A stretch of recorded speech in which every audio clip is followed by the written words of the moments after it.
ভার্সিটির মাঠে কৃষ্ণচূড়া গাছের নিচে চেয়ার পেতে বসে আছে নেহাল, রোহান আর কিছু ছেলেপেলে। নেহাল ফোন স্ক্রল করছে আর রোহান কৃষ্ণচূড়া গাছে থাকা লাল টকটকে ফুলের দিকে তাকিয়ে আছে। নেহালের ফোন বেজে উঠল। ফোনের উপর নীতি নামটা দেখে মৃদু হেসে উঠল নেহাল। রিসিভ করে কানে নিল। ওপাশ থেকে নীতি বলে উঠল, হ্যালো ভাইয়া, আমি ট্রেনে উঠে গেছি, তুমি ঠিক টাইমে কিন্তু স্টেশনে থেকো। নেহাল উত্তর দিল, চিন্তা করিস না, ট্রেন থামার আগে আমি স্টেশনে এসে দাঁড়িয়ে থাকবো, তুই নিশ্চিন্তে আয়। নেহাল ফোন কেটে দিল। রোহানের দিকে তাকিয়ে বলল, আমি আসছি রোহান, পরে দেখা হবে। রোহান ব্রু কোচকালো, কই যাস তুই? নীতিকে আনতে। নীতি নামটা শুনে বিরক্তিতে চোখ মুখ কুচকে আসলো রোহানের। মেয়েটা আবারও আসছে এই শহরে, জ্বালিয়ে ছাড়বে যে রোহানকে।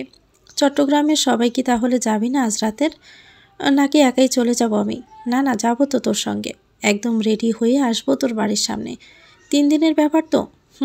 আর শোন একটা কথা। হ্যাঁ বল, তোর বোন কয়দিন থাকবে এই শহরে? একেবারেই চলে আসছে। রোহান বসা থেকে উঠে দাঁড়ালো। খবরদার, বললেও পার্মানেন্ট নীতিকে এই শহরে রাখবি না, আমাকে বিরক্ত করে শেষ করে দিবে। ওর প্যারা আমি নিতে চাই না, প্লিজ বোঝ আমার দিকটা। নেহাল মুচকি হাসলো। মাসখানেক থাকবে, তারপর আবার হোস্টেলে চলে যাবে। মাসখানেক সহ্য করে নে ইয়ার, বিয়ে দিয়ে পার্মানেন্ট এই শহর থেকে বিদায় কর নীতিকে। যা জ্বালানো জামাইকে গিয়ে চালাক, আমি রিলিফ থাকতে চাই। বিচ্ছু একটা মেয়ে, তোরা নীতির মাঝে আকাশ পাতাল তফাৎ। আন্টি নিশ্চয় নীতিকে কোনো ব্রিজের নিচ থেকে করিয়ে নিয়ে এসেছে। নেহাল আর কথা বাড়ালো না। যে ছেলে বুঝেও না বুঝে কেন নীতি তাকে এত জ্বালায়, তার সাথে তর্কে না যাওয়াটাই বৃথা। নেহাল চলে গেল স্টেশনের দিকে নিজের ছোট বোন নীতিকে আনতে। রোহান নিজেও বাসার দিকে হাঁটা ধরল। আজ রাতে চট্টগ্রাম যেতে হবে 3 দিনের জন্য। ছাত্রলীগের এক সভায় তার উপস্থিত থাকতে হবে। যাওয়ার আগে অবশ্যই রুয়াতের কণ্ঠস্বরটা শুনে যাবে। নিয়ম করে আজ শিকদার বাড়িতে রুয়াতের গায়ে হলুদের অনুষ্ঠান করা হয়েছে।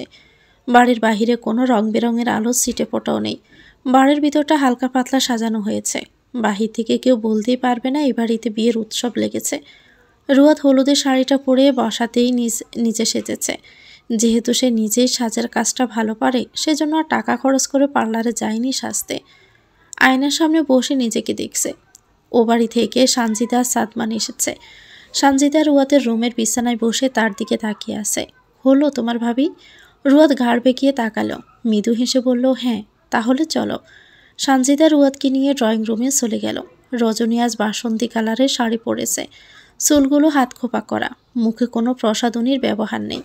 আয়নার সামনে দাঁড়িয়ে নিজেকে দেখে নিল। 2 বছর পর আজ শাড়ি পরল রজনী।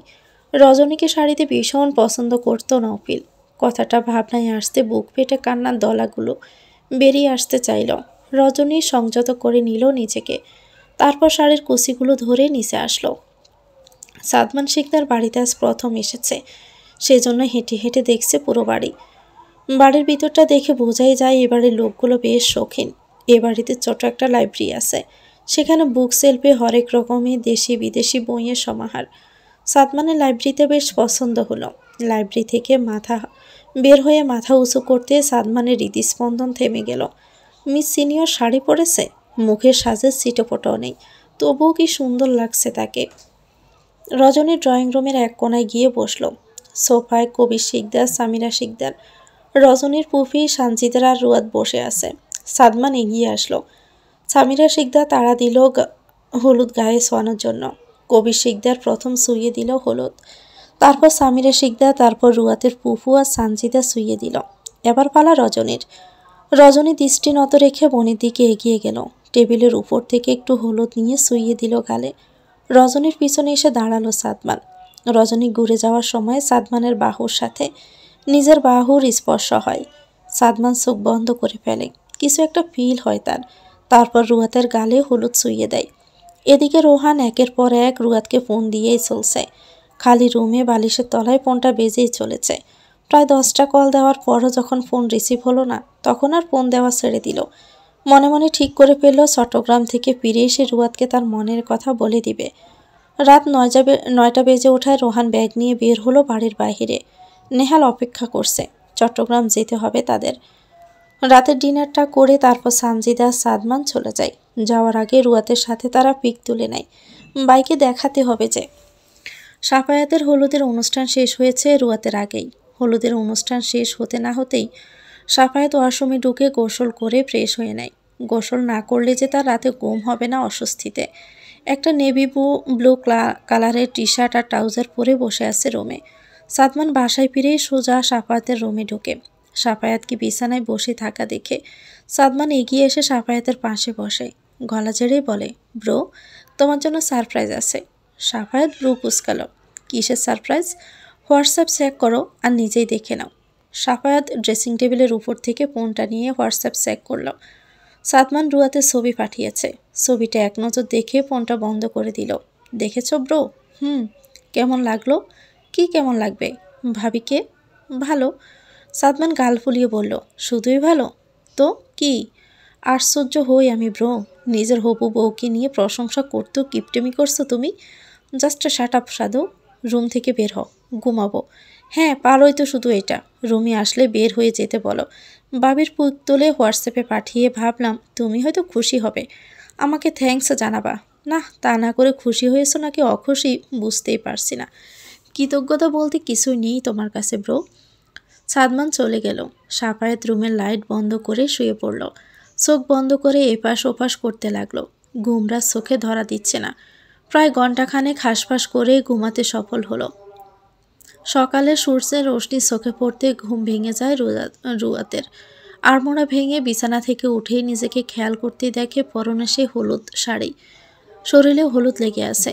মখমলে বিছানা ছেড়ে নেমে ওয়াশরুমে চলে যায় গোসল করতে। হোয়াইট কালারের কুর্তি পরে বেরিয়ে আসে।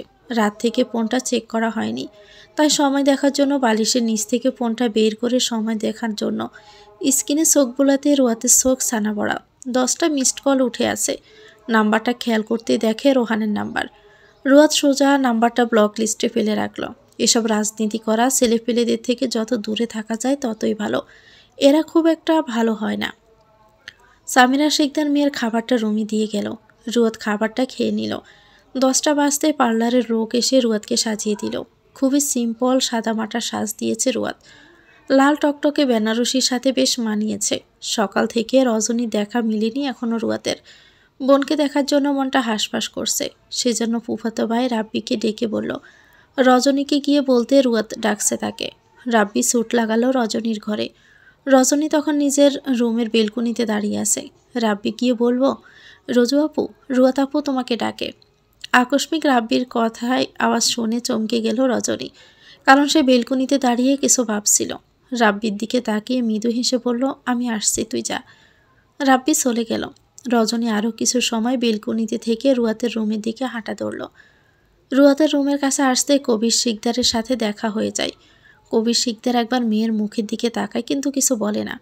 রজনী বাবাকে দেখা মাত্রই দৃষ্টি নত রেখে নীরবে পাশ কাটিয়ে চলে যায়। রুয়াতের রুমের দরজার সামনে এসে দাঁড়িয়ে যায় রজনী। লাল টুকটুকে বেনারসিতে কি সুন্দর লাগছে তার ছোট বোনটাকে। মনে পড়ে গেল 4 বছর আগের এক ঘটনা।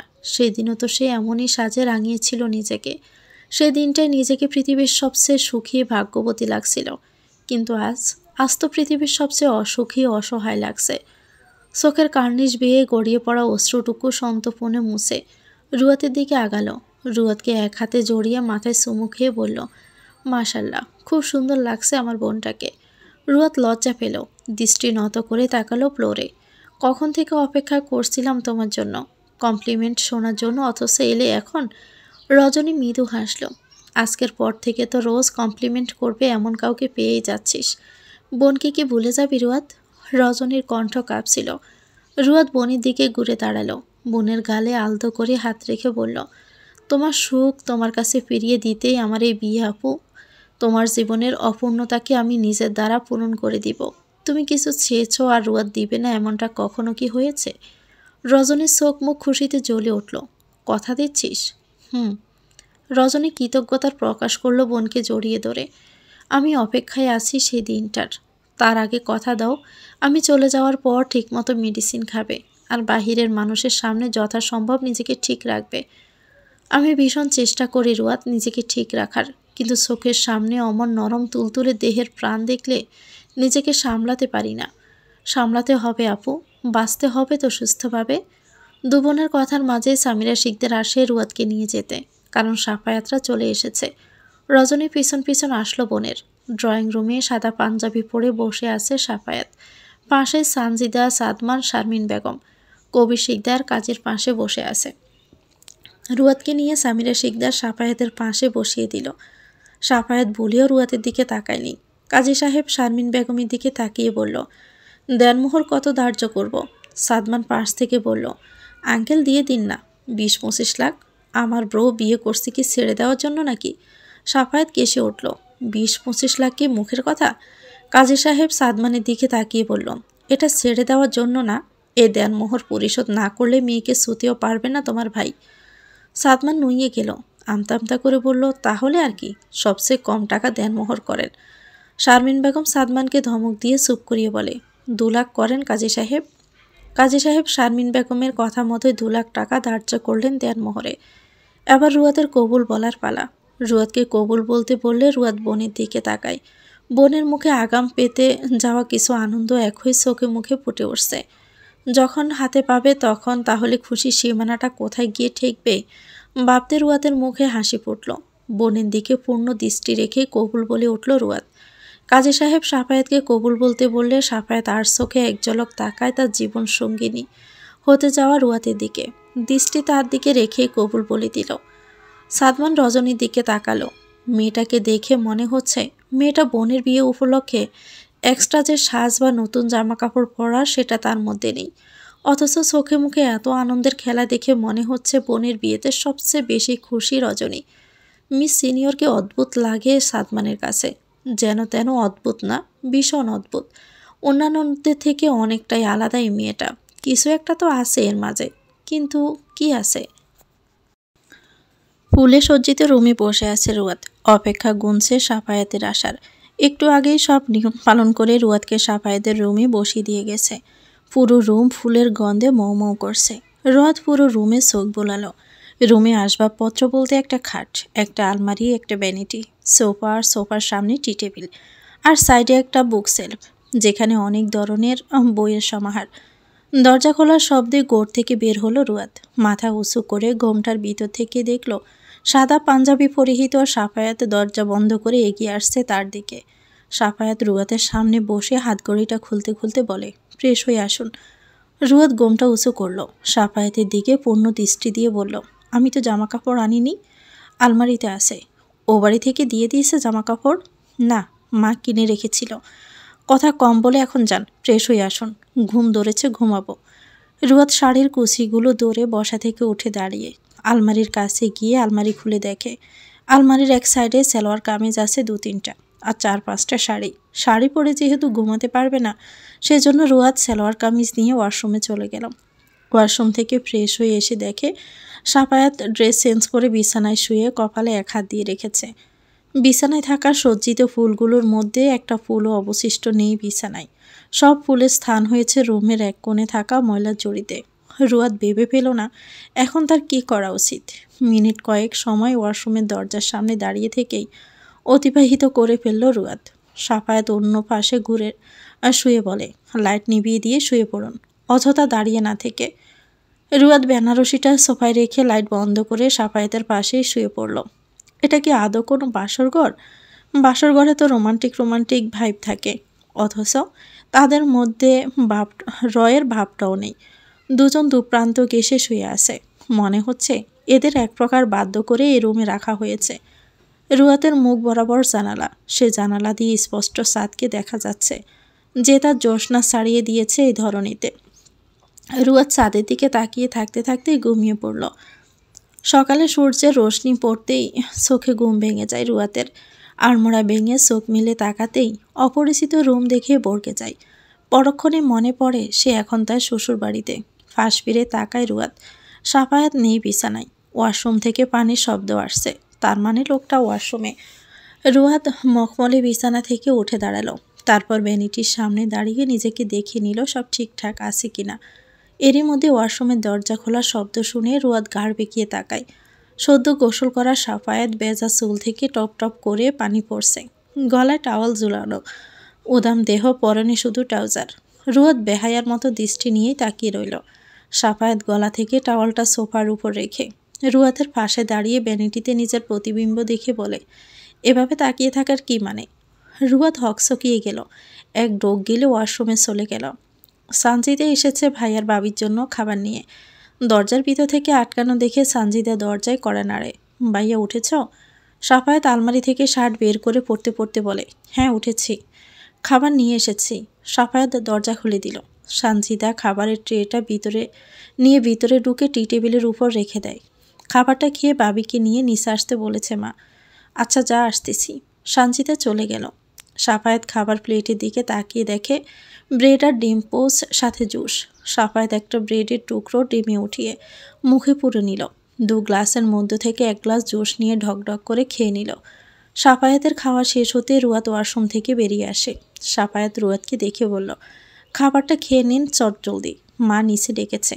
রুয়াত বেজার টাওয়ালটা বেলকনিতে মেলে দিয়ে খাবারটা খেয়ে নিল। সাফায়াত রুয়াতের খাওয়া অবধি বিছানায় বসেছিল। খাওয়া শেষ হতে রুয়াতের উদ্দেশ্যে বলে, নিচে চলুন। রুয়াত খাবার প্লেটটা হাতে নিয়ে আসতে নিলে সাফায়াত থেমে যায়। রুয়াত ব্রুকুটি করে, মাথায় ওড়না কই? রুয়াত জিভে কামড় দিয়ে ট্রেটা নিচে নামিয়ে মাথায় ঠিকমতো ওড়না দিয়ে দেয়। তারপর ট্রে নিয়ে সাফায়াতের পেছন পেছন যায়। বসার রুমে শারমিন বেগম সহ পাশের বাড়ির 2 জন মহিলা বসে আছে। রুয়াতকে আসতে দেখে শারমিন বেগম এগিয়ে এসে রুয়াতের থেকে ট্রেটা নিয়ে টেবিলের উপর রেখে রুয়াতকে ধরে তাদের সামনে বসায়। সাফায়াত সোফার এক প্রান্তে বসে ফোন স্ক্রল করে। মহিলা 2 জন রুয়াতকে পর্যবেক্ষণ করে। সাফায়াত বর্ষা সুন্দর, রুয়াত শ্যামকন্যা। শারমিন বেগমের উচিত ছিল ছেলের জন্য ছেলের মতোই ধবধবে পর্ষা বউ নিয়ে আসার। সুফিয়া বেগম রুয়াতকে দেখে বলে উঠল, ভাবি, আমাদের সাফায়াতের স্কিন এত ধবধবে সাদা, আর তার বউ আনলা শ্যামলা। এর থেকে তোমার ননদের মাইয়া জবা তো অনেক সুন্দর আসিল, তার সাথেই তো মানাই তো সাফায়াত রে। কথাটা খুব একটা পছন্দ হলো না বসার রুমে বসে থাকার কারোই। সাফায়াত আর চোখে তাকালো মায়ের দিকে। শারমিন বেগম ছেলের চাহনি দেখল। এই পাশের বাড়ির কুচুটে মহিলাগুলোও না শুধু খুদ ধরতে আসে এর ওর। এটা রুয়াতের নিজের বাড়ি হলে এতক্ষণে 2-4টা কথা শুনিয়ে দিত এদের, কিন্তু শ্বশুর বাড়ি হওয়ায় চুপচাপ সহ্য করে নিল। শারমিন বেগম মিষ্টির প্লেটটা তাদের দিকে এগিয়ে দিয়ে বলে, অনেকক্ষণ হয়েছে এসেছেন, এবার মিষ্টিটা খেয়ে বিদায় হন। আমার ছেলের পাশে কাকে মানাবে আর কাকে মানাবে না সেটা আমার চেয়ে ভালো আর কেউ জানে না। আর জবা সে সুন্দরী, দোয়া করি সেও তার মতো সুন্দর স্বামী পাক। আমার ছেলের আপত্তি নেই রুয়াতকে নিয়ে, সেখানে আপনি গায়ের রং বিচার করার কে? কুট্টামি একটু কম করে করবেন। আপনার গায়ের রঙের চেয়ে রুয়াতের গায়ের রং আরও উজ্জ্বল, তাই কম্পেয়ার করতে হলে আপনার সাথে করুন, অন্যকে নিয়ে নয়।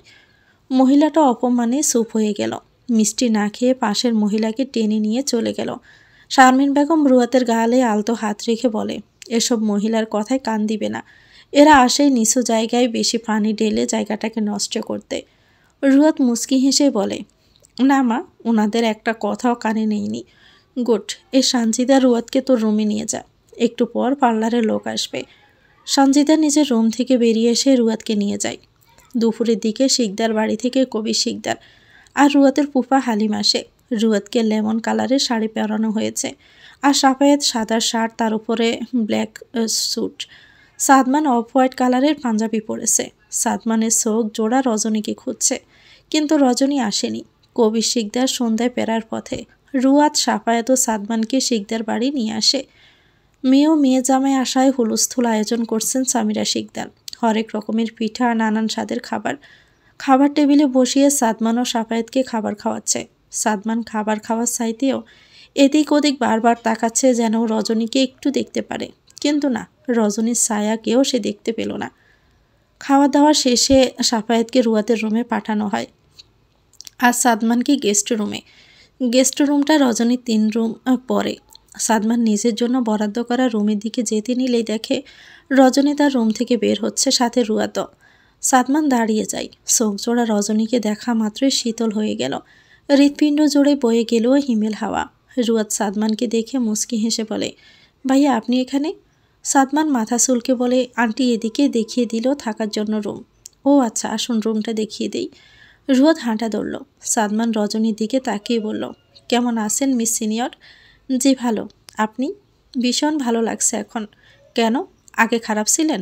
হ্যাঁ তেমনটাই। আপনি আজও বাড়ি গেলেন না যে? ওই আর কি, শরীরটা ভালো ছিল না, সেজন্য যাইনি। রাত তো অনেক হলো, গিয়ে ঘুমান। Good night. রজনী নিজের রুমে দরজা বন্ধ করে দিল। সাদমান বন্ধ দরজার দিকে তাকিয়ে থেকে সোজা চলে গেল। রুয়াদ গেস্ট রুমে সিটকেনি খুলে দেয়। সাদমান আসতেই বলে কোনো কিছু দরকার হলে ডাক দিবেন, পাশেই আপুর রুম আছে। সাদমান মাথা জাকায়। রুয়াতও চলে যায়। সাফায়েত বিছানায় বসে রুয়াতের রুমটাকে দেখছে। বেশ পরিপাটি বলা চলে। রুয়াত রুমে ঢুকে সাফায়েতকে বসে থাকতে দেখে বলে, আপনি কি বাহিরে যাবেন? সাফায়েত অন্যমনস্ক হয়ে জবাব দেয়, কেন? পরক্ষণে কথার মানে বুঝতে পেরে বলে, না। রুয়াত রুমে দরজা আটকে দেয়। লাইট বন্ধ করে শুতেই সাফায়েত বলে ওঠে, আপনার বোন কি পুরোপুরি সুস্থ হয়ে গেছে? রুয়াত চোখ বন্ধ করে দীর্ঘশ্বাস ফেলে বলে, না। মধ্যরাত, সবাই ঘুমে বিভোর। চারদিকে পরিবেশ নিস্তব্ধতায় ঘেরা। আকাশটা জলজল করছে চাঁদ আর তারা। আর এই চাঁদ তারারা এক স্বর্গীয় সমাবেশ তৈরি করেছে কালো রাতের এই আকাশের গায়ে। বাহিরে হিমশীতল বাতাস বইছে। পরিবেশটার সাথে এই হিমশীতল বাতাসটার খাপ খেয়ে গেছে। রুয়াতের রুমে জানালাটা খোলা থাকায় বাতাসটা রুমে এসে পড়েছে রুয়াতের উপর। বিছানায় গুটিসুটি হয়ে শুয়ে থাকা রুয়াত থেকে থেকে কেঁপে উঠছে। সাফায়েত নিজেও বেশ ঠান্ডা অনুভব করলো। পায়ের নিচ থেকে চাদর টেনে নেওয়ার জন্য চোখ মেলতে দেখে রুয়াত শরীরের ওড়নাটাকে চাদরের মতো করে শরীরের উপর নিয়ে গুটিসুটি হয়ে আছে। সাফায়েত চাদরটা টেনে রুয়াতের শরীর ঢেকে দিল। রুয়াত নড়ে চড়ে চাদরটা আরও জড়িয়ে নিল। সাফায়েত নিজের চাদরটা নিজের শরীরে নিয়ে শুতেই রুয়াত ঘুমের তালে সাফায়েতের উপর হাত তুলে দেয়। আর সাফায়েত গাড় গুড়িয়ে তাকায়। চুলগুলো এলোমেলো হয়ে মুখের সামনে এসে পড়ে আছে। সাফায়েত বাঁ হাত দিয়ে চুলগুলো সরিয়ে দিল। ড্রিম লাইটের আলোতে রুয়াতের মুখটা এখন স্পষ্ট। কে বলল মেয়েটা শ্যামকন্যা? পাড়ার কুসুটে মহিলাগুলো চোখের সমস্যা। তা না হলে কি এমন মেয়েকে কি করে শ্যামলা বলতে পারে? হ্যাঁ, রুয়াতে থেকে সাফায়েতের স্কিন টোনটা একটু বেশি উজ্জ্বল। জবার গায়ের স্কিন টোনটা সাফায়েতের থেকেও বেশি ফর্সা। তাই বলে রুয়াত মোটেও শ্যামলা না। সাফায়েত আজ খুঁটিয়ে খুঁটিয়ে দেখল রুয়াতকে। মেয়েটা তার স্টুডেন্ট না হলে তাদের বৈবাহিক জীবনটা নিশ্চয়ই অন্যভাবে শুরু হতো। সাফায়েত রুয়াতকে সময় দিচ্ছে।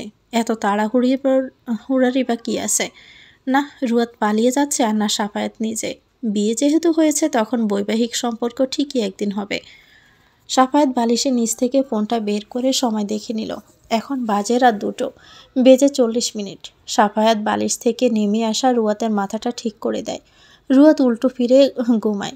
সাফায়েত কপালে হাত ঠেকিয়ে চোখ বন্ধ করে। রজনীর রুমে এখনও লাইট জ্বলছে। সাদমান রজনীর রুমের সামনে দাঁড়িয়ে আছে। পানির তেষ্টা পেয়েছিল। রুমে পানি নেই, সেজন্য রজনীর রুম পাশে থাকাই এসেছে। আর রুয়াত যাওয়ার সময় বলে গিয়েছিল কোনো কিছুর দরকার হলে রজনীকে ডেকে জানাতে। সেজন্যই সাহসটা আরও বেশি পেয়েছে রজনীকে ডাকার জন্য সাদমান। কিন্তু এত রাতেও রজনীর রুমে লাইট জ্বলতে দেখে যতটা না অবাক হয়েছিল, সাদমান তার চেয়ে বেশি অবাক হয় যখন রজনীর রুমের সামনে এসে ভিতর থেকে কোনো কিছুর ক্রমাগত ভাঙার শব্দ পায়। সাদমান দরজায় টোকা দেবে কি দিবে না সেটা নিয়ে দ্বিধায় বকছে, কিন্তু ভিতর থেকে ভাঙার শব্দটা থামছেই না।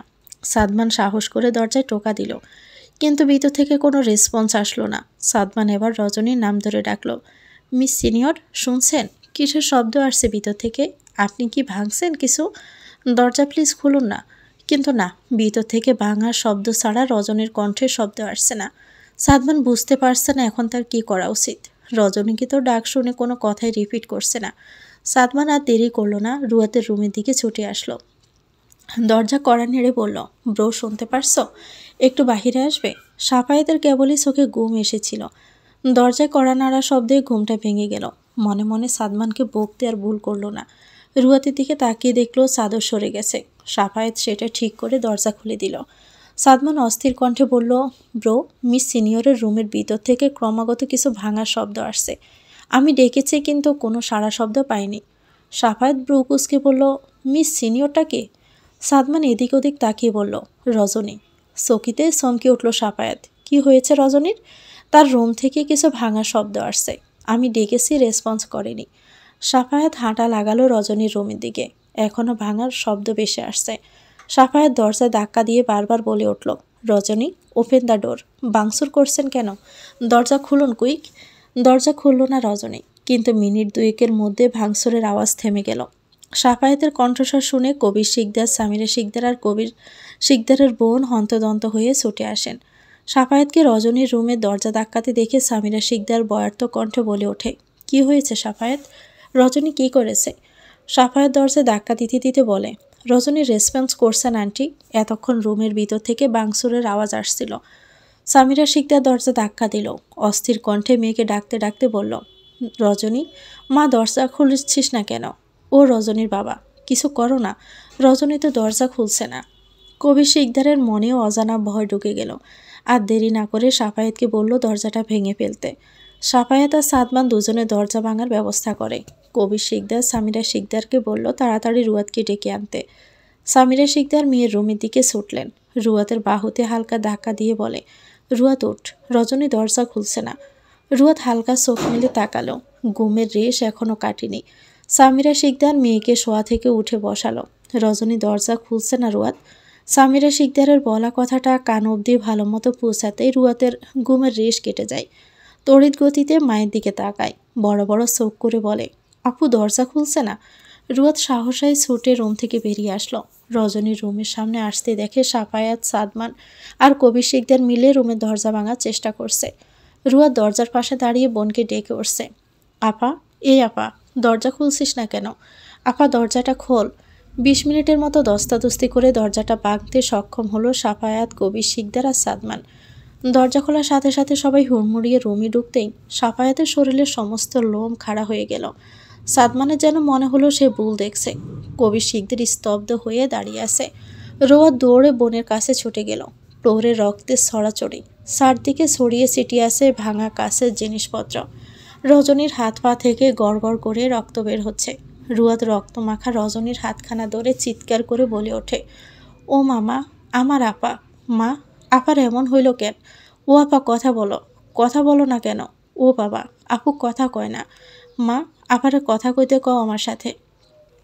কবি শিকদার সাফায়েতকে বলল তাড়াতাড়ি করে রজনীকে ধরতে। ইমিডিয়েটলি হসপিটালে নিতে হবে। সাফায়েত সাদমানের শরীরটাকে ধাক্কা দিল। সাদমান পাথরের ন্যায় জমে আছে। বুকের ভিতর কেমন ছিনছিনে ব্যথা করছে। শ্বাসটা নিতে কষ্ট হচ্ছে। মনে হচ্ছে এই রুমে অক্সিজেন নেই। সাফায়েত সাদমানকে নড়তে না দেখে ফের ধাক্কা দিয়ে বলে, হোয়াটস রং উইথ ইউ সাদমান? রজনীকে ধর, হসপিটালে নিতে হবে। সামিরা শিকদার ঠায় দাঁড়িয়ে আছে। তার যে রক্তে ফোবিয়া আছে। কবি শিকদারের স্ত্রীর কথায় কিছুক্ষণের জন্য বেমালুম বলে গিয়েছিলেন। স্ত্রীর যে রক্ততে ফোবিয়া সেটা মনে পড়তে তাড়াতাড়ি সামিরা শিকদারকে ঠেলে বাহিরে নিয়ে গেলেন। কাকুলির দিকে সে বললেন সামিরা শিকদারকে রুমে নিয়ে গিয়ে সামলাতে। কাকুলি সামিরা শিকদারকে নিয়ে নিজের রুমে গেলেন। সামিরা শিকদারের চোখে এখনও বাড়ছে তার বড় মেয়েটার রক্তাক্ত দেহ। এর আগেও এমনটা হয়েছে, কিন্তু এত বেশি বাড়াবাড়ি পর্যায়ে যায়নি। বাংসুর অবধি ছিল সেটা, কিন্তু আজ একদম মারাত্মক পর্যায়ে চলে গেছে। সামিরা শিকদারের শরীর ক্রমাগত ঠান্ডা হয়ে চোখ বন্ধ হয়ে আসলো। কাকলি সামিরা শিকদারকে চোখ বন্ধ করতে দেখে সাহসা সামিরা শিকদারকে ধরে ফেলে। দু বাহু ধরে ঝাঁকাতে সামিরা শিকদার শরীরের সমস্ত ভার ছেড়ে দেয়। কাকলি চিৎকার করে ভাইকে ডাকে। এদিকে কবির শিকদার বোনের ডাক শুনে বুঝতে পেরে যায় অঘটনটা ঘটেই গেছে। মেয়ের পিছনে ছুটবে নাকি স্ত্রীর পিছনে? সাফায়েতকে রজনীকে ধরে গাড়িতে নিয়ে যেতে যেতে ছুট লাগালেন বউয়ের কাছে। জ্ঞান হারিয়েছেন সামিরা শিকদার। কবির শিকদার পার্সোনাল ডক্টরকে ফোন লাগালেন। এরই মধ্যরাতে আসতে বললেন শিকদার বাড়িতে। ডক্টর আসতে রাজি হননি। কবির শিকদার তার সিচুয়েশনটা জানাতেই আসতে রাজি হলেন। বোনকে বলে গেলেন ডক্টর এসে পড়বে, সে যেন সামিরা শিকদারকে সামলায়। কবির শিকদার গাড়ির কাছে আসলেন। রুয়াত গাড়িতে উঠে বসেছে। কবির শিকদারও উঠে বসলেন।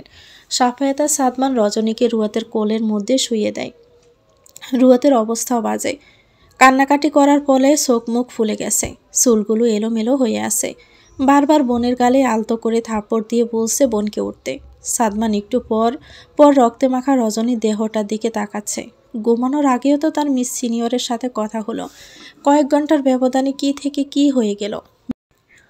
হাসপাতালের বেডে মুখে অক্সিজেনের মাস্ক লাগানো রজনী অবচেতন হয়ে পড়ে আছে। ডক্টররা সাধ্যমতো চেষ্টা করছে রজনীর জ্ঞান ফেরানোর।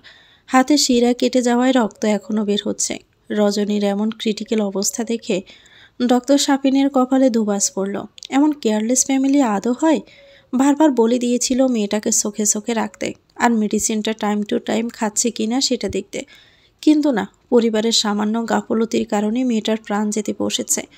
শাপিন তার সিনিয়র ডক্টর ওমন রওনাককে দিকে তাকিয়ে বলল, স্যার, আই থিঙ্ক মেয়েটার রোগটা আরও তীব্রভাবে আষ্টেপৃষ্ঠে জড়িয়ে ধরেছে তাকে। তা না হলে নিজেকে কেউ এভাবে গভীরভাবে আঘাত করে? ওমর তাকালো রজনীর ফ্যাকাশে মুখের দিকে। মেয়েটাকে কেমন মৃত লাগছে। অক্সিজেন মাস্কের সাহায্যে নিঃশ্বাস টানছে। প্রায় 1.5 বছর হতে চলল সে এই মেয়েটাকে চিনেছে। গত কয়েকদিন পরই রজনীকে হসপিটালে আসতে হয়, কখনো মায়ের সাথে বা ছোট বোনের সাথে। বেশিরভাগ সময় ছোট বোন রুয়াতের সাথে দেখতে পাওয়া যায় তাকে। মেয়েটার বয়সই বা কত, 26-27, যার গোটা লাইফটা এখনো পড়েই আছে। অথচ মেয়েটাকে ভুগতে হচ্ছে এক চরম মানসিক রোগে। এই মেয়েটা সিজোফ্রেনিয়া রোগে আক্রান্ত। এই হসপিটালের সাইকিয়াট্রিস্ট ডক্টর মাহবুবের পেশেন্ট রজনী। দীর্ঘ 1.5 বছরেরও বেশি সময় ধরে ডক্টর মাহবুব রজনীকে চিকিৎসা দিচ্ছেন। সিজোফ্রেনিয়া একটা জটিল মানসিক রোগ। এই রোগকে অনেক সময় মানসিক রোগের ক্যান্সার হিসেবে উল্লেখ করা হয়। সিজোফ্রেনিয়ার চিকিৎসা বেশিরভাগ ক্ষেত্রে দীর্ঘমেয়াদী। আক্রান্ত হওয়ার পর থেকে সারা জীবন রোগীদের ওষুধ খেতে হয়। সিজোফ্রেনিয়া রোগীর একমাত্র চিকিৎসা হচ্ছে ওষুধ সেবন। রজনী 1.5 বছর ধরে ডক্টর মাহবুবের থেকে কিউপ্লেক্স 200 নাম ওষুধ সেবন করছেন। এই ওষুধ একদিন খেতে মিস দিলে রজনী কন্ট্রোলের বাইরে চলে যায়, নিজেকে সামলাতে পারে না। এই রোগে আক্রান্ত ব্যক্তিরা বারবার নিজেকে ব্যর্থ ভাবতে থাকে, নিজের প্রতি বিতৃষ্ণা জন্মায়, নিজেকে শেষ করে দেওয়ার প্রয়াস জাগে মনে। ফলস্বরূপ আত্মহত্যা নামক জঘন্য কাজটাও করে বসে অনায়াসে। ডক্টর ওমর মুখের মাস্কটা খুলে আইসিইউ থেকে বের হলো। আইসিইউর বাহিরে বিধ্বস্ত হয়ে অপেক্ষায় আছে 4 জন মানুষ। উৎসুক দৃষ্টি নিয়ে তাকিয়েছিল এতক্ষণ আইসিইউর দরজার দিকে।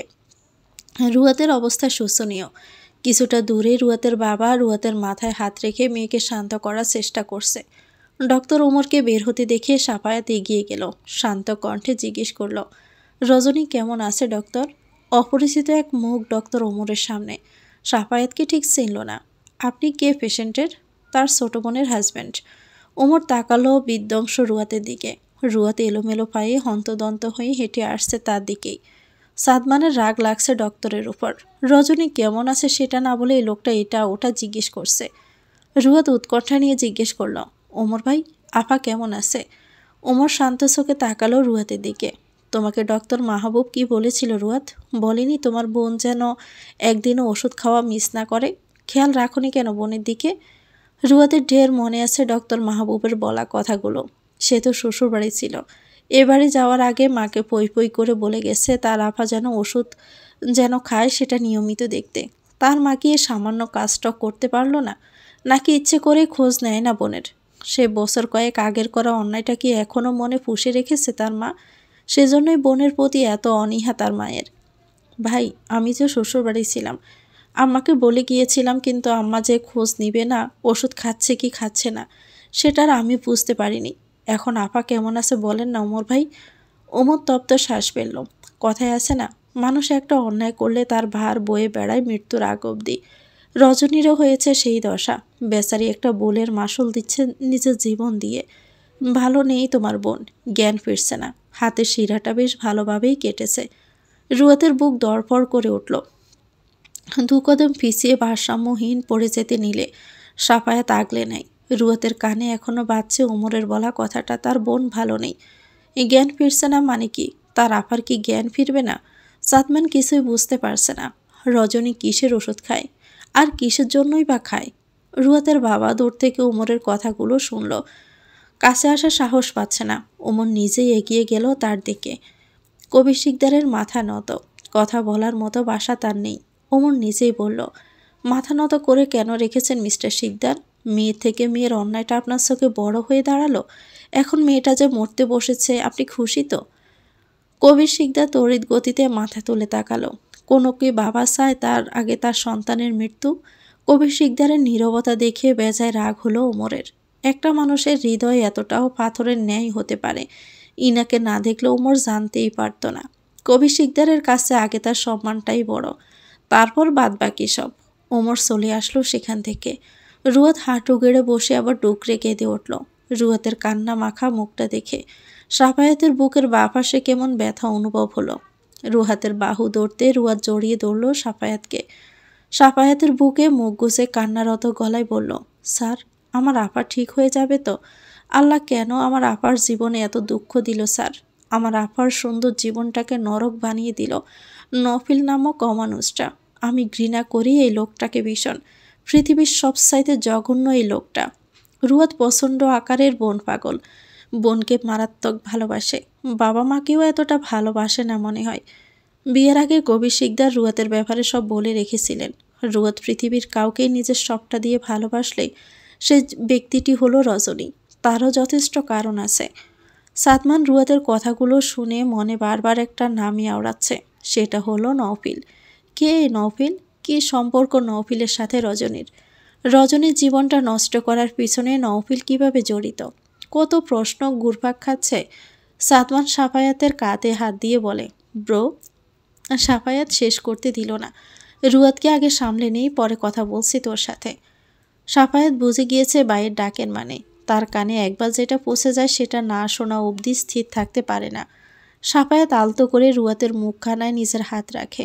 মেয়েটাকে শান্ত করবে কি বলে, তবুও একটু বিধার চেষ্টা করে বলল, কাঁদলে কি বোন ঠিক হয়ে যাবে? চোখের জল মুছুন। আপনার বাবার দিকে খেয়াল করেছেন? মানুষটা কেমন দূরে মাথা নত করে বসে আছে। তাকে কে সামলাবে? রুয়াত তাকালো তার বাবার দিকে। বসা থেকে উঠে দাঁড়িয়ে বাবার কাছে ছুটে গেল। বাবার হাঁটু জড়িয়ে ধরে বলল, ও বাবা, বাবা, খুশি হয়েছে তুমি? আপা একটুখানি তোমার সাথে কথা বলার জন্য ছটফট করতো, আর তুমি আপার মুখটা অবধি দেখতে চাইতে না। কি এমন অন্যায় করেছিল? ভুল মানুষকে না হয় ভালোবেসে গছ ছেড়ে পালিয়েই গিয়েছিল, সেজন্য তুমি এমন নির্দয়তা দেখাবে? তুমি বাবা হয়ে সন্তানের কষ্টটা বুঝতে পারোনি। আমি যতটা পেরেছি বোন হয়ে। বাবা মারা নাকি সন্তানরা হাজার অন্যায় করলেও মুখ ফিরিয়ে বেশিক্ষণ থাকতে পারে না, অথচ তোমরা আমার আপুর কাছ থেকে মুখটা ফিরিয়ে নিয়েছিলে। আমি দেখেছি আমার বোনকে রাতের আধারে গলা কাটা মুরগির মতো ছটপট করতে। দেখেছি তার শ্বাস রুদ্ধকর কান্না। পাগলের ন্যায় আমাকে জড়িয়ে ধরে কেঁদেছে তোমাদের করা ব্যবহারের জন্য। এখন খুশি তো তোমরা? কবি শিকদার নিস্তব্ধ, সেই সাথে সাদমানও। সাফায়াত বুঝতে পারল না সে কি ভুল করলো কবি শিকদারের কথা রুয়াতের সামনে তুলে। কবি শিকদার বসা থেকে উঠে চলে গেল বাহিরে। তার পক্ষে আর সেখানটায় থাকা সম্ভব হচ্ছিল না। বড় আদরের মেয়ে ছিল রজনী। প্রথম সন্তান, সমস্ত অনুভূতি ভালোবাসা তাকেই তো ঘিরে ছিল তাদের। কি দেয়নি সে মেয়েটাকে? কোনো কিছু মুখ থেকে বের হওয়ার সাথে সাথে সেটা এনে হাজির করেছে। অথচ 1 বছরের পরিচিত এক ছেলের ভালোবাসার মায়ায় পড়ে তাদের ভালোবাসাকে ভুলে বাড়ি ছেড়ে পালিয়ে গিয়েছিল 4 বছর আগে। লোকজনের কত অপমানজনক কথা শুনেছে তারা, তার কোনো ধারণা আছে? সাফায়াত রুয়াতকে টেনে বেঞ্চে এনে বসালো। সাদমান আইসিইউর দিকে এক ধ্যানে তাকিয়ে আছে। ঘণ্টাখানেক পর ডক্টর শাফিন বের হতে সাদমান অস্থির পায়ে এগিয়ে যায়। অশান্ত কণ্ঠে জিজ্ঞেস করল, মিস সিনিয়র এখন কেমন আছে? শাফিন মুখ থেকে মাস্কটা খুলে বলে, জ্ঞান ফিরেনি। আশা রাখছে 8 ঘন্টার মধ্যে জ্ঞান ফিরবে। দেখা করা যাবে? কেবিনে শিফট করা হবে কিছুক্ষণ পর, তারপর দেখা করতে পারবেন। রজনীকে কেবিনে শিফট করা হলো। হাতে ক্যানোলা, মুখে অক্সিজেন মাস্ক। কেবিনের স্বচ্ছ কাছে দরজা দিয়ে তাকিয়ে আছে সাদমান। পাশে সাফায়াত দাঁড়ানো। কেবিনের ভিতরে আছে রুয়াত। রজনীর হাত চেপে বসে আছে। কবি শিকদারকে আর দেখা যায়নি আশেপাশে। সাদমান রজনীর দিকে দৃষ্টিপাত রেখে বলল, নওফিলটা কে ব্রো? আর উনি কিসেরই বা ওষুধ খান? ওনার কি হয়েছে? সাফায়াত প্রলম্বিত তপ্ত শ্বাস ফেলল। নওফিল রজনীর এক্স হাজব্যান্ড। 4 বছর আগে রজনী নওফিলের হাত ধরে বাড়ি ছেড়ে পালিয়ে গিয়েছিল, কারণ আঙ্কেল নওফিলকে পছন্দ করতো না। আঙ্কেল রজনীর বিয়ে রজনীর মামার ছেলের সাথে ঠিক করেছিল। রজনী অনেক বুঝিয়েছিল যাতে নওফিলের সাথে তার বিয়েটা দেয়, কিন্তু আঙ্কেল রাজি হয়নি। অগত্যাই রজনী বাড়ি ছেড়ে চলে যায়। নওফিল ব্যাংকে জব করত, বেশ ভালোই মাইনে পেত। নওফিল রজনী দুজনকে ভালোবাসত, কিন্তু বিয়ে 2 বছর হতে না হতে নওফিলের ভালোবাসা কমে যায়। রজনীকে ডিভোর্স দেয়। কেন ডিভোর্স হয় সেটা ঠিক জানি না, তবে গুরুতর কিছু একটা হয়েছিল তাদের মধ্যে। নওফিল দ্বিতীয় বিয়ে করে। সাদমানের দৃষ্টি এখনও রজনীর দিকেই। এই মেয়েটার বিয়ে হয়েছিল, আবার ডিভোর্সও হয়ে গেছে। ভালোবেসেই তো বিয়ে করেছিল দুজনকে, তাহলে নওফিল কেন ছেড়ে দিল? ডিভোর্সটা কেন হলো ব্রো? সেটা জানি না, তবে রজনী প্রচুর ভালোবাসত নওফিলকে। নওফিলের দেওয়া ডিভোর্সটা সে মেনে নিতে পারেনি। প্রথম ভালোবাসা তো, ভোলা অসম্ভব। ডিভোর্সের পর রজনী বাপের বাড়ি চলে আসে। আঙ্কেল আন্টি মুখ ফিরিয়ে নিয়েছিল। মুখ ফিরিয়ে নিতে পারেনি কেবল রুয়াত। সে ছোট থেকে বোনের আশ্রয়ে বড় হয়েছে। আঙ্কেল আন্টি দুজনেই জব করায় রুয়াতের দেখভাল রজনী নিজেই করেছে বেশি। আপদ বিপদে বাবা মায়ের চেয়েও বেশি কাছে পেয়েছে বোনকে। আঙ্কেলরা রজনীকে তাড়িয়েও দেননি। তবে আঙ্কেল রজনীর সাথে একেবারেই কথা বলতো না। আন্টিও তেমন একটা কথা বলতো না। তবে রজনী অসুস্থ হওয়ার পর থেকে মেয়ের সাথে কথা বলেন। অসুস্থ মানে কি হয়েছে মিস সিনিয়রের? রজনী সিজোফ্রেনিয়া রোগে আক্রান্ত। কথাটা ঝংকারের ন্যায় কানে বাজল সাদমানের। সে বেশ ভালো করেই জানে এই রোগের ব্যাখ্যা। অবিশ্বাসের সাথে বলল, মিস সিনিয়র সিজোফ্রেনিয়া রোগে আক্রান্ত? কিভাবে? এটার আসল কারণটা আমিও জানি না। তবে একটু জেনেছিলাম অতিরিক্ত ডিপ্রেশন, ব্যর্থতা, আবেগগুলো ও প্রতিরোধ ও নিয়ন্ত্রণহীন হয়ে পড়া, চরম মানসিক দুর্দশা, সেই সাথে যন্ত্রণা থেকে মুক্তি পাওয়ারও কোনো উপায় খুঁজে না পাওয়ার জন্যই প্রতি মুহূর্তে গুমড়ে গুমড়ে থাকতো রজনী। সেই থেকে এই রোগটা বাসা বেঁধেছে দেহে। এই রোগ থেকে সম্পূর্ণভাবে সুস্থ হওয়ার কোনো উপায় নেই? না, যতদিন বেঁচে রবে ততদিন ওষুধ খেয়ে বেঁচে থাকতে হবে। আর খাওয়া বাদ দিলেই এমন ভয়াবহ অবস্থা করে ফেলবে নিজের। সাদমানের নিজেকে কেমন শূন্য শূন্য লাগতে শুরু করলো। মেয়েটাকে বাকিটা জীবন বেঁচে থাকতে হবে এক পাতা ওষুধের উপর। কি ভয়াবহ রোগের বাসা বাঁধিয়েছে এই মেয়েটা। ভুল মানুষকে ভালোবাসার দায় এখন এভাবেই দিতে হবে? অন্যভাবেও তো দেওয়া যেত। আচ্ছা, এই মেয়েটাকে যদি সাদমান নিজের সবটুকু ভালোবাসা দিয়ে আগলে রাখতে চায়, তাহলে মেয়েটা কি তাকে ফিরিয়ে দিবে? রজনীর রঙহীন জীবনটাকে রঙে ভরিয়ে দিতে চাইলে রজনী কি সম্মতি দিবে? সাদমান না হয় সবটা উজাড় করে ভালোবাসবে, বিনিময়ে না হয় রজনী সারা জীবন তার পাশে থাকুক। মেয়েটার এমন অবস্থা দেখে সাদমানের বুকটা যে দুমড়ে মুচড়ে উঠেছে। কাউকে বললে সে কথা কি বিশ্বাস করবে? পুরোটা রাত রুয়াত, সাফায়াত, সাদমান হসপিটালে কাটিয়ে দিয়েছে। ভোরের আলো ফুটতে রজনীর চোখ পিটি করে তাকায়। নিজের রুম ছেড়ে অচেনা রুমের দেওয়াল দেখে ডানে বামে তাকায়। সে হসপিটালে। মুখের অক্সিজেন মাস্ক ডান হাত দিয়ে খুলে লম্বা শ্বাস টেনে পায়ের দিকটা তাকাতেই দেখে রুয়াত তার পায়ের কাছে বেটে মাথা দিয়ে শুয়ে আছে। রাতটা তাহলে তার পাশেই ছিল মেয়েটা। রজনী দরজার পানে তাকালো যদি পরিবারের কারো দেখা মিলে সেজন্য। কিন্তু না, দরজা চাপানো। স্বচ্ছ কাছের দরজা দিয়ে কারো ছায়া অব্দিও দেখা যাচ্ছে না। রজনী তেষ্টা পেল। বেডের পাশে পানির জগ খালি দেখে আস্তে করে রুয়াতকে ডাকে, রুয়াত। রুয়াত নড়ে চড়ে ওঠে। রজনী আবার ডাকতে রুয়াত চোখ মেলে তাকায়। বোনের জ্ঞান ফিরেছে? রুয়াত চোখ কষলে নিল। না, সত্যিই তো জ্ঞান ফিরেছে বোনের। রজনীর দিকে এগিয়ে এসে বলে, কিছু লাগবে আপা? এনে দিব কিছু? রজনী উপর নিচ মাথা জাগালো। একটু পানি এনে দিবি? বড্ড তেষ্টা পেয়েছে। রুয়াট সাইডে থাকা জগটা খালি দেখে জগটা নিয়ে কেবিন থেকে বেরিয়ে আসলো। চোখ আটকে গেল কেবিন থেকে কিছুটা দূরের বেঞ্চে সাদমানকে ঘুমন্ত অবস্থায় দেখে। রুয়াত ডেকে উঠল সাদমানকে। ভাইয়া শুনছেন? সাদমান চোখ মেলে তাকালো। রুয়াতকে সামনে দেখে বিচলিত কণ্ঠে বলল, মিস সিনিয়র ঠিক আছে রুয়াত? রুয়াত ইশারায় আশ্বস্ত করে। সাদমানের বিচলিত মন শান্ত হয়। হ্যাঁ, জ্ঞান ফিরেছে আপুর। আপনি গিয়ে একটু বসবেন? আমি পানি আনতে যাব। আপু পানির তেষ্টা পেয়েছে। সাদমান ডানে মাথা নাড়ালো। আচ্ছা যাও, আমি মিস সিনিয়রের কাছে আসি। রুয়াত চলে গেল। সাদমান এলোমেলো পায়ে রজনীর কেবিনের দিকে হাঁটা ধরল।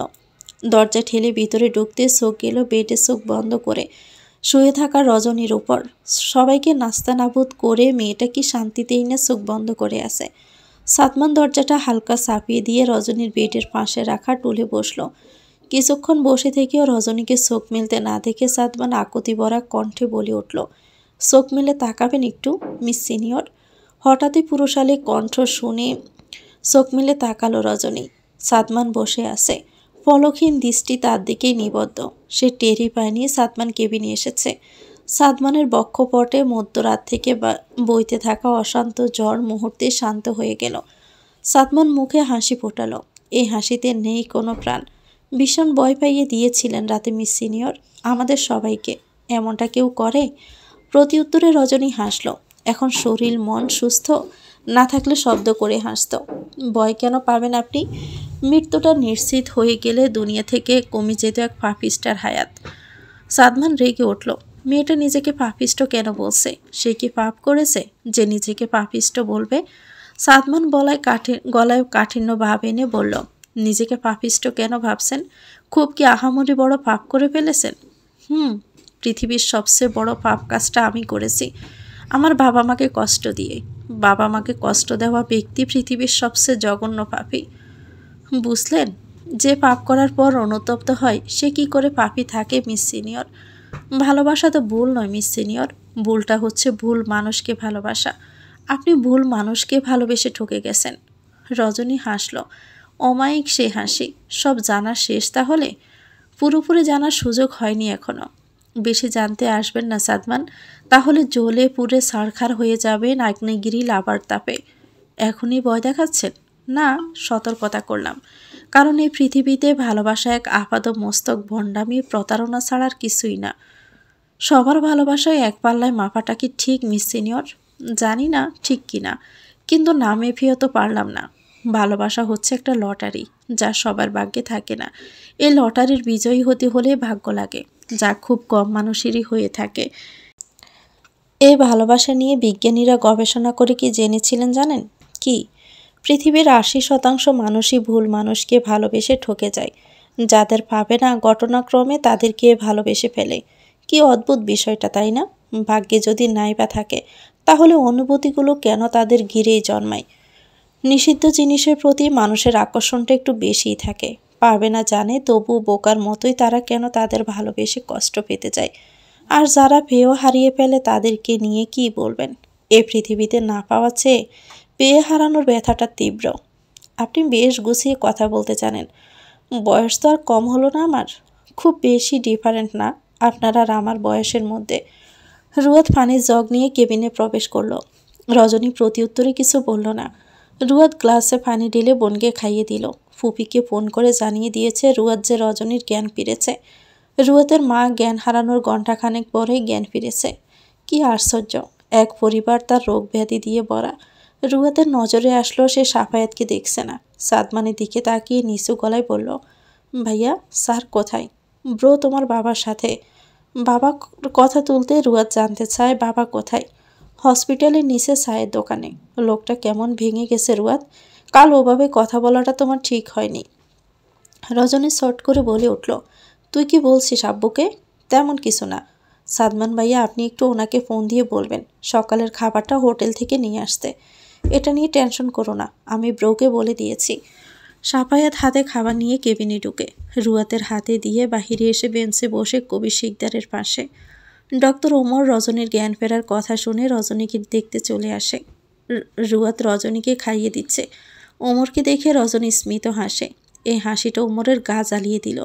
এমন একটা কাণ্ড ঘটানোর পর হাসি হাসি কি করে মেয়েটার? রাগী গলায় বলে উঠল, এত বড় কাণ্ড ঘটানোর পর আবার হাসছেন? তাহলে কি করব? কাঁদবো? ওকে, নেক্সটে কাঁদবো। তার মানে আবারও এমন কিছু হতে পারে তারও ইঙ্গিত দিলেন। রজনী খাওয়ায় মনোযোগ দিল। সাদমান তীক্ষ্ণ চোখে তাকিয়ে আছে ওমরের দিকে। এত কথা কিসের রজনীর সাথে তার? দেখতে এসেছে, চুপচাপ দেখে চলে যাবে। মিস সিনিয়র হাসবে নাকি কাঁদবে সেটা তো সেই ঠিক করে দিবে। সাফায়াত কবি শিকদারের দিকে তাকালেন। মানুষটা যতই নিজেকে শক্ত দেখাক না কেন, সে যে ভিতর থেকে একদম ভেঙে গেছে তা গভীরভাবে তাকিয়ে থাকলে বোঝা যাবে। ডক্টর ওমর যাওয়ার সময় বলে গেছে দুপুরে নিয়ে যেতে পারবে রজনীকে বাসায়। কবি শিকদার এখনও রজনীকে দেখতে যায়নি। সাফায়াত কেবিনে যাওয়ার কথা বলে সে নীরব থাকে। সাফায়াতও আর জোর করেনি। দুপুরে সূর্যের তেজস্বীটা ঠিক মাথার উপরে। হসপিটাল থেকে বের হতে বোঝা গেল গরম কাকে বলে। 1 মিনিট দাঁড়িয়ে থাকলে শরীর পুড়ে উঠবে যেমন। এমন কাঠপাটা রোদে রজনীকে নিয়ে বাড়ি ফিরল রুয়াদরা। রুয়াদের মা ড্রয়িং রুমে বসে অপেক্ষা করছিল রজনীর। মেয়েকে দেখে ছুটে আসলো। শূন্য বুকটা এখন পূর্ণ হলো। কবি শিকদার সোজা নিজের রুমে চলে গেছে। রুয়াদ সাফায়াতকে নিয়ে নিজের রুমে আসলো। কাল থেকে অনেকটা খাটাখাটি করেছে লোকটা। রুয়াদ আলমারি থেকে ড্রেস বের করে সাফায়াতের দিকে এগিয়ে দিয়ে বলল, ফ্রেশ হয়ে আসুন, ভালো লাগবে। আমি খাবারটা রুমে নিয়ে আসছি। সাফায়াত ওয়াশরুমে চলে গেল। রুয়াদ নিচে এসে খাবার নিয়ে গেল প্লেটে করে। রুয়াতের ফুফি সাদমানের খাবার সাজিয়েছে টেবিলে। সাদমান ফ্রেশ হয়ে খেতে বসলো। রুয়াদ সাফায়াতের অপেক্ষায় বসে আছে। লোকটা বের হলে সে ওয়াশরুমে ঢুকবে। সাফায়াত বের হতেই রুয়াদ খাবারটা খেতে বলে ওয়াশরুমে চলে যায়। সাফায়াত ভেজা টাওয়ালটা বেলকনিতে মেলে খাবার খেতে শুরু করে। রুয়াদ জটপট করে গোসল সেরে বের হয়। সাফায়াতের এখনও খাওয়া শেষ হয়নি। মুখে খাবার নিয়ে মাথা উঁচু করে তাকাতে চোখ স্থির হয়ে যায়। পরনে গোলাপি রঙের সালোয়ার কামিজ, মাথায় ভেজা চুল, চুলের পানিতে জামা খানিকটা ভিজে লেপ্টে আছে শরীরে। গায়ে ওড়নাটা না থাকায় বেশি আকর্ষণীয় লাগছে। রুয়াতের সাফায়াতের দিকে খেয়াল নেই যে সে টাওয়ালটা বেলকনিতে মেলে দিয়ে সোফা থেকে ওড়না নিয়ে সাফায়াতের দিকে তাকিয়ে বলে, আজও বাড়ি যাবেন? সাফায়াত হেসে ফিরল, মুখ আবার গম্ভীরতায় ছেয়ে গেল। আমাকে ফিরতে হবে, আপনি বরং থাকুন, আমি কাল এসে নিয়ে যাব। রুয়াদ ঘুরে তাকালো, আজ তাহলে যাওয়ার কি দরকার? কালই না হয় যাওয়া যাবে একসাথে। আমার ভার্সিটিতে ক্লাস আছে। আমারও আছে। কাল এখান থেকে দুজনেই একসাথে ভার্সিটি গিয়ে ক্লাস করে বাসায় চলে যাব। সাফায়াত আর কিছু বলল না। রাতের ডিনার শেষে রুয়াদ এসেছে বোনের রুমে। বোনকে খাইয়ে ওষুধ খাইয়ে তারপর ঘুমাতে যাবে। সাফায়াত রুয়াতের রুমে আছে। সাদমান এসেছে রুয়াতের সাথে। রজনীকে আরেকবার দেখে চলে যাবে ঘুমাতে। রুয়াদ রজনীকে খাবারটা খাইয়ে ওষুধের পাতা থেকে ওষুধটা বের করে মুখের সামনে ধরতে রজনীর মনটা বিষিয়ে গেল। ইদানিং মাঝে মধ্যে নিজের জন্য বড্ড মায়া হয় রজনীর। সুন্দর ফুলের মতো জীবনটাকে নিয়ে তার কত অযত্ন। অনায়াসে নিজের হাতে নষ্ট করে ফেলছে জীবনটাকে। যতটা ভালো থাকার কথা ছিল এই বয়সটাতে, ঠিক যেন তার থেকেও খারাপ থাকার পথে সে। যে চোখে স্বপ্ন দেখার কথা, সেই চোখ দিয়ে ক্রমাগত চোখে জল ফেলছে রাত বিরাতে। যে ঠোঁটে হাসি লেগে থাকার কথা, সেই ঠোঁটে রাজ্যের সব বিষণ্ণতা দেখল। কি ছোট্ট এক ওষুধ তার মধ্যেই কিনা রয়েছে স্বস্তি। আচ্ছা, একটানা কয়েকদিন এই ওষুধটা না খেলে মৃত্যুটা অনিবার্য, তাই না? রুয়াদ রজনীকে ওষুধের দিকে তাকিয়ে থাকতে দেখে মৃদু ধাক্কা দিয়ে বলে, ওষুধটা খাও আপা। রজনী ওষুধটা খেয়ে নিল। রুয়াদ চলে গেল রুম থেকে। সাদমানকে এখনও যেতে না দেখে রজনী বলে ওঠে, এই রুমে থাকার প্ল্যান এঁটেছেন নাকি? সাদমান মুচকি হাসল। খুব কি মন্দ হবে এমন প্ল্যান মনে আটলে? জেনে শুনে আগুনে ঝাঁপ কেন দিবেন? ভবিষ্যৎ নিয়ে ভাবুন। ইংরেজিতে একটা কথা আছে জানেন তো, ইউ অনলি লাইভ ওয়ান্স। ল্যাটিনে আছে ক্র্যাপ ডিম, অর্থাৎ ভবিষ্যতের কথা চিন্তা না করে এখনকার মুহূর্ত ভালো করে বেঁচে থাকো। হিন্দি দুইটা মুভির নাম আছে, কাল হো না হো আর জিন্দিগি জিন্দিগি না মিলেগি দোবারা। জেমসের গান আছে, হতেও পারে এই দেখা শেষ দেখা, হতেও পারে এই গানই শেষ গান। সবগুলোই একই বার্তা দেয়, কালকে কি হবে কেউ জানে না, ভবিষ্যতে কে আসবে কেউ বলতে পারবে না। তাহলে শুধু শুধু কেন ভবিষ্যৎকে নিয়ে ভাবতে যাব? সেটা ক্রমানুসারে একাই আসবে। তাই বলি কি আমি বর্তমানটাকে ভবিষ্যতের উপর ছেড়ে দিব? No way. আমার বর্তমানটাকে আমি নিজ হাতে সাজিয়ে তুলব। রজনী কাঁথাটা টেনে নিল, ভালো মতো শুয়ে বলল, বাহ, খুব তো বেশি সোশ্যাল মিডিয়া ঘাটাঘাটি করেন নাকি? অন্য লেখাকে কপি করে চালিয়ে দিলেন। কপি? এ ধরুন আই লাভ ইউ। কথাটা শুনে তড়িৎ গতিতে সাদমানের দিকে দৃষ্টিপাত করল রজনী। সাদমান রজনীর চাহনি দেখে বলল, রিল্যাক্স, পুরো কথাটা শুনুন। আই লাভ ইউ এই শব্দটা নিশ্চয়ই একজন মানুষ সৃষ্টি করেছে। তার এই সৃষ্টি করার শব্দটা কি সে একা ইউজ করেছে? তার সৃষ্টি করা এই শব্দটা তো পৃথিবীর সকল মানুষ ইউজ করছে। তাই বলে কি সবাই কপি করছে? বানায় লিখে একজন, কিন্তু সেই লেখাটা শব্দটার ব্যবহারকারী হয় বিশ্বের সকল মানুষ। আচ্ছা, মেনেই নিলাম ওষুধের প্রভাবে ঘুম পাচ্ছে। যাওয়ার সময় লাইটটা বন্ধ করে দরজাটা চাপিয়ে দিয়ে যাইয়েন। সাদমান উঠে দাঁড়ালো। লাইট বন্ধ করে দরজা চাপিয়ে দেওয়ার আগে রজনীকে বলে উঠল, শুভরাত্রি মিস সিনিয়র। রজনী তাকালো কি তাকালো না সেটা বুঝতে পারল না সাদমান। দরজাটা চাপিয়ে দিয়ে চলে গেল। তো ভিউয়ার্স, গল্পটির নাম হচ্ছে গোধূলির শেষ বিকেলে তুমি আমি। এটা গল্পের দ্বিতীয় অংশ। পরবর্তী অংশ পেতে চ্যানেলটিকে সাবস্ক্রাইব করে আমাদের সাথে থাকবেন। ভিডিওটি ভালো লাগলে একটি লাইক দিয়ে দিবেন, কমেন্ট করে জানাবেন কেমন লেগেছে। আল্লাহ হাফেজ, আসসালামু আলাইকুম।